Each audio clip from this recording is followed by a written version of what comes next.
Hello friends, welcome to மக்கள் சேவை சால். இன்றைக்கி நம்ம ஒரு முக்கியமான இன்ஃபர்மேஷன் பற்றி தான் பார்க்க போகிறோம். அதாவது ஆதார் அட்டை வைத்திருப்போருக்கு 3 அதிரடியான அறிவிப்பு வெளியிட்டிருக்காங்க. இப்போ இதை பற்றின மொத்த இன்ஃபர்மேஷன் தான் இந்த வீடியோ பார்க்க போகிறோம். இந்த வீடியோ ஸ்கிப் பண்ணாமல் ஃபுல்லாக பாருங்கள். அது மட்டுமல்ல, இந்த வீடியோ நிறைய பேருக்கு ஷேர் பண்ணுங்கள். ஓகே, அதாவது ஆதார் கார்டு வச்சுருக்கீங்க அப்படின்னா 3 அப்டேட் கொடுத்துருக்காங்க. ஃபஸ்ட் அப்டேட் என்ன அப்படின்னு பார்த்தீங்கன்னா, இந்திய தனித்துவ அடையாள ஆணையத்தின் தலைமை நிர்வாக அதிகாரியான புவனேஷ்குமார் அவர்கள் நேற்று ஒரு அப்டேட் கொடுத்துருக்கார். யாருக்காக அப்படின்னா, குழந்தைகளுக்கான ஆதார் அட்டை வழங்குவதில் கொண்டு வரப்பட்டுள்ள முக்கிய மாற்றத்தை தெரிவிச்சிருக்காரு அப்படின்னு சொல்லியிருக்காங்க. அது என்ன முக்கிய மாற்றம் அப்படின்னா, 0 to 5 வயதுக்குட்பட்ட குழந்தைகளுக்கான ஆதார் சேர்க்கை பால் ஆதார் இருக்கு பாருங்க, இனி பிறப்பு சான்றிதழ் அடிப்படையில் மட்டுமே மேற்கொள்ளப்படும் அப்படின்ற மாதிரி புவனேஷ்குமார் அவர்கள் தெரிவிச்சிருக்காரு. இதன் மூலம் பெற்றோரின் மேற்பார்வை காரணமாக குழந்தைகளுக்கு 2 ஆதார் எண்கள், ஒன்று பயோமெட்ரிக் இல்லாமல் மற்றொன்று பயோமெட்ரிக்குடன் வழங்கப்படும் பழைய முறைக்கு முற்றுப்புள்ளி வைக்கப்படும் அப்படின்ற மாதிரி தெரிவிச்சிருக்காரு. ஸோ இந்த புதிய செயல்முறையின் கீழ் ஒரு குழந்தைக்கு பால் ஆதார் வழங்கப்பட்டவுடன் அவருடைய பிறப்பு சர்டிஃபிகேட் ஏற்கனவே யுஐடிஏ அமைப்புடன் இணைக்கப்பட்டிருப்பதால் அவர்கள் மீண்டும் பெரியவர்களாக பதிவு செய்ய முடியாது. இதன் மூலம் 2 ஆதார் முறை முடிவுக்கு வரும் என்பதில் சந்தேகம் வேண்டாம். இந்த செயல்முறையானது யாருமே 2 முறை பதிவு செய்யப்படவில்லை என்பதை உறுதி செய்கிறது. ஒருவேளை சரியான பிறந்த தேதி கிடைக்காத சந்தர்ப்பங்களில் அல்லது தாய் தந்தை இல்லாதவர்களுக்கு அவருடைய பிறந்த ஆண்டு பதிவு செய்யப்படும் என்பதையும் அவர் உறுதிப்படுத்தியிருக்காரு அப்படின்னு சொல்லியிருக்காங்க. மேலும் இந்த செயல்முறை அடுத்த 3 மாதங்களில் முழுமையாக செயல்படும் என்று தானியங்கி இணைப்பும் செயல்படுத்தப்படும் அப்படின்ற மாதிரி கொடுத்துருக்காரு. அதாவது குழந்தைகளுக்கான பால் ஆதார் பார்த்தா நிறைய இடங்களில் ஸோ பர்த் சர்டிஃபிகேட் இல்லாமல் அப்படியே அவங்க பேரண்ட்ஸோடைய ஆதார் வச்சு அவங்களுடைய பயோமெட்ரிக் வச்சு குழந்தைகளுக்கு ஆதார் எடுத்துடுறாங்க. பட் இதுக்கப்புறம் அந்த பர்த் சர்டிஃபிகேட் இருந்தால் மட்டும்தான் ஆதார் கார்டு எடுக்க முடியும். ஸோ நிறைய பேர் இப்பயும் பர்த் சர்டிஃபிகேட் இருந்தால் தான் பண்ண முடியும். பட் ஒரு சில இடங்களில் பார்த்தா பர்த் சர்டிஃபிகேட் இல்லாமல் அப்படியே பார்த்தா குழந்தைக்கு ஆதார் எடுக்கிறாங்க. இனி வரும் காலங்களில் கண்டிப்பாக பர்த் சர்டிஃபிகேட் இருந்தால் மட்டும்தான் குழந்தைகளுக்கான ஆதார் எடுக்க முடியும். ஸோ பர்த் சர்டிஃபிகேட் இல்லாத எடுக்க சொல்ல பார்த்தா 2 ஆதாராக வந்துடுது.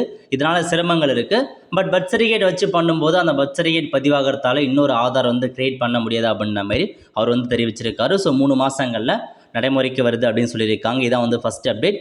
செகண்ட் அப்டேட் என்ன அப்படின்னு பார்த்தீங்கன்னா, ரீசெண்டாக பாருங்கள், ஆதார் ஆவணம் ஆதார் ஒரு ஆவணம் இல்லை அப்படின்ற மாதிரி சொல்லியிருந்தாங்க ஓட்டர் ஐடிக்காக கரெக்ஷன் பண்ணுறதுக்கு.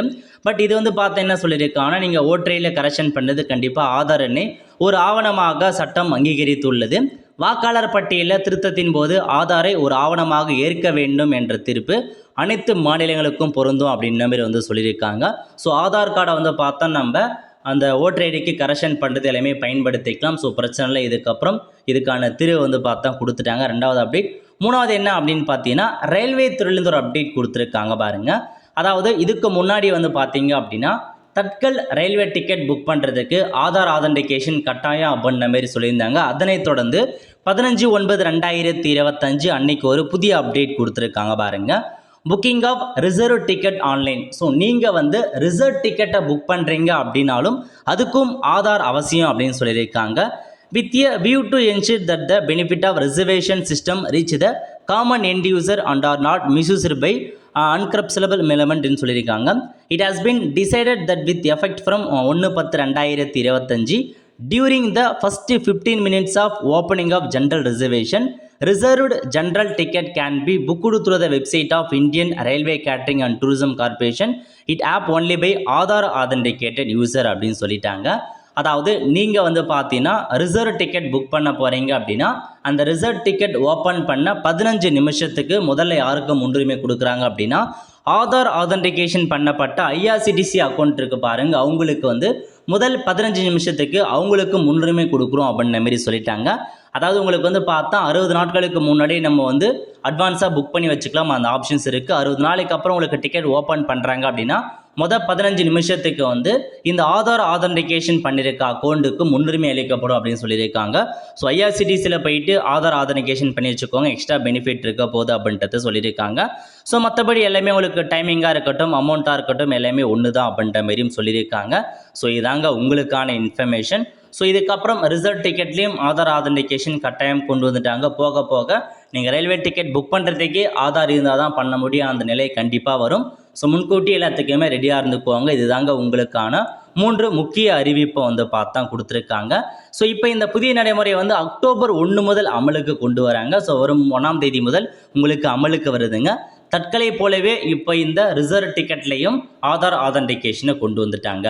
ஆல் த ஃப்ரெண்ட்ஸ், கண்டிப்பாக இந்த வீடியோ பிடிச்சா லைக் பண்ணுங்கள். அது மட்டும் அல்ல, இந்த வீடியோ நிறைய பேருக்கு ஷேர் பண்ணுங்கள். அடுத்து ஒரு நல்ல வீடியோ சந்திப்போம். நன்றி, வணக்கம்.